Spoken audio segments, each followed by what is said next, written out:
مرحبا بالمشاهدين مع تقييم أجدد المسلسلات التركية. وقبل ما نبدأ رجاء لا تنسوا دعم الفيديو بالضغط على زر اللايك والاشتراك في القناة. ونبدأ مع مسلسل حجر ورقة مقص. قصة المسلسل الأساسية مبنية على فكرة الشاب اللي عنده ذاكرة فائقة، ولما تكون قصة المسلسل مبنية على فكرة مميزة وجديدة، يعني أساس القصة من جذورها مختلفة ومميزة، اتوقعوا انه كل تفرعات أحداث المسلسل راح تكون جديدة وروعة. وبعرف انه المسلسل مقتبس، ولكن بشكل عام اللي بقصده انه الفكرة الأساسية في قصة المسلسل جديدة، لذلك راح تولد أحداث وتفرعات مشوقة من القصة الأساسية المميزة. وأحداث المسلسل كلها جدا ممتعة، ومزيج منوع من الدراما، في حزن وخفة دم خفيفة وأحداث صادمة ومؤثرة، وكل هذا التنويع الدرامي بغرض انه الملل ما يكون له وجود في المسلسل. وعلى فكرة السيناريو جدا مؤثر. في بعض مشاهد المسلسل لما الأب سأل ابنه اللي قدامه وقال له أنا عندي ابن، والمشكلة إنه ابنه قدامه ولكن هو ناسيه، هذا المشهد مؤثر جدا. مشاهد وحوارات المسلسل مؤثرة مع الموسيقى التصويرية وأداء الممثلين الاحترافي. هون بتكون كملت.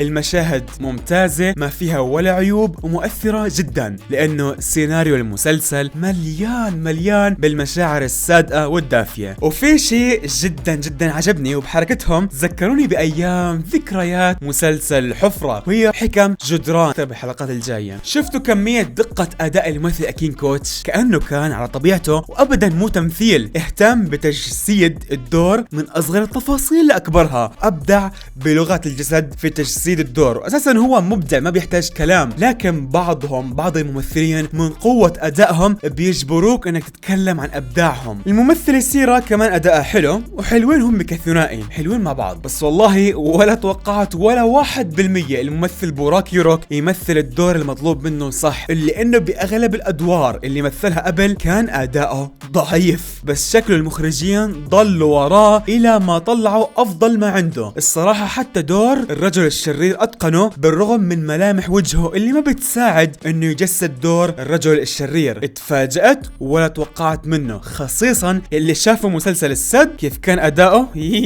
راح يستغربوا انه هو نفس الممثل صار بهذا الابداع. شخصية المحامي مجنون واحترافي وبنفس الوقت مضحك واستفزازي، شخصيته مميزة واضافت طابع مميز للمسلسل. لكن اللي مو حلو بشخصيته انه نسوانجي، وكل الطاقم المشارك ادائهم ممتاز. ما في مثلا تفاوت شاسع بين ادائهم اللي بيخليك تقول انه في ممثل احسن من ممثل تاني، لا، ادائهم متقارب نوعا ما، في اللي افضل من الثاني، ولكن كلهم مستواهم ممتاز في التمثيل. مؤلف الموسيقى التصويرية للمسلسل ومن الدقائق الاولى اثبت جدارته وبقوة من خلال المقطوعات اللي الفها للمسلسل، باستثناء اخر مقطوعة سمعناها بالمسلسل هي مو من تأليفه، ماخذينها جاهزة من مكتبة موسيقية اجنبية، ولكن باقي المقطوعات كلها من تأليفه وروعة وفيها الحس التركي الموسيقي المميز. الاخراج مريح وجميل لعيون المشاهد، وانتقاء المخرج لأجمل الصور اللي من خلالها نقل فيها الحكاية للمشاهد بزوايا تصوير وصور مريحة، مو زي بعض المخرجين اللي بيعطوني صورة إخراجية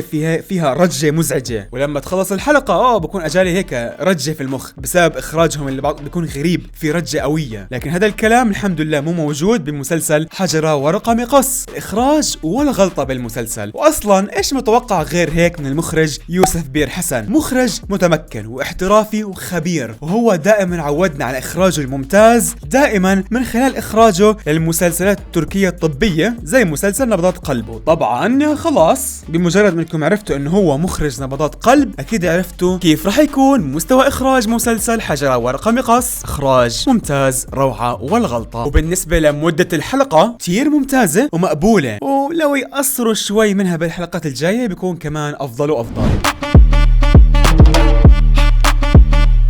ومع مسلسل حكاية رماد، أول مشاهد المسلسل الله بدأ بداية حلوة، كيف البطلة خايفة على البسة، وهو مشهد حلو بينبه الناس إنه انتبهوا ممكن في بسة متخبية بالسيارة عشان تتدفى، فانتبهوا طلعوها بالأول عشان ما تتأذى. وبعدها المسلسل يا ساتر ضيعونا معهم بأحداث ما لها أي فايدة، مجرد أحداث إضافية بتبعدنا عن القصة الأساسية للمسلسل. فجأة على الغفلة بنشوف حدث من هون ومن هون، وواحد بيسرق أخته البطلة وما بعرف ايش هاي المشكلة. يعني ترتيب الاحداث بالمسلسل ابدا مو قوي، تسلسل وصياغة الاحداث ابدا مو احترافية. وانا بشوف المسلسل استغربت جدا، ليش هيك الاحداث فوضوية وما في احتراف بتسلسل الاحداث. وطول الحلقة بتساءل يا ربي ليش مستوى الاحداث هيك، ليش مستوى السيناريو هيك. وبعدها اتذكرت ليش. متذكرين بفيديو اخبار المسلسلات كنت اقولكم انه كاتبة المسلسل هي كاتبة مبتدئة؟ نعم تماما، عشان هيك مستوى سيناريو المسلسل سيء. واذا في البعض مو مقتنع بكلامي عن كاتبة المسلسل، خليكم من تقييمي وشوفوا اجدد الاخبار عن مسلسل حكاية رماد. وهو انه الحلقة الجديدة من حكاية رماد وهي الحلقة الثالثة ما انعرضت عشانهم قرروا فورا يغيروا كاتبة المسلسل من بعد ما شافوا انها خبصت باول حلقتين من المسلسل. الكاتبة ضيعت عليهم يعني شغل كتير، والمصيبة انه السيناريو هو اساس اي مسلسل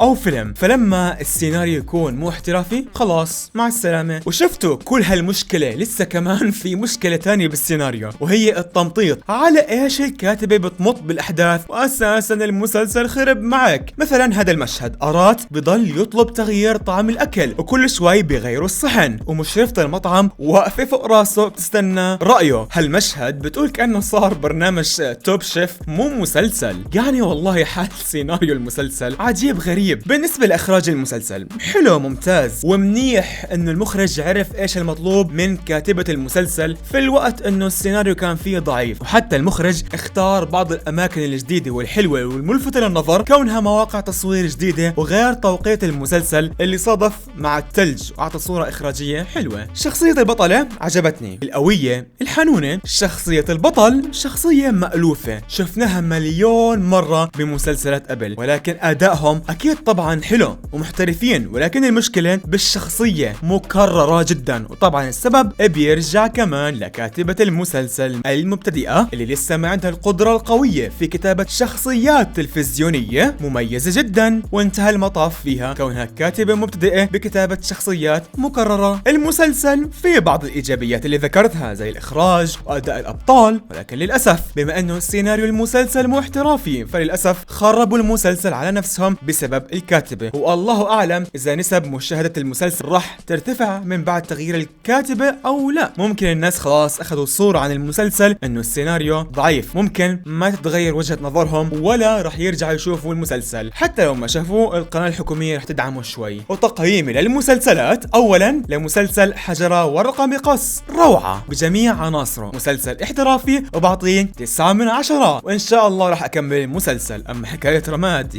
3 من 10، والله السيناريو جدا ضعيف زي ما قلت، هم بنفسهم عرفوا غلطتهم وغيروا الكاتبة بسرعة. واخيرا اذا حبيت الفيديو رجاء لا تنسوا دعم الفيديو بالضغط على زر اللايك والاشتراك في القناة.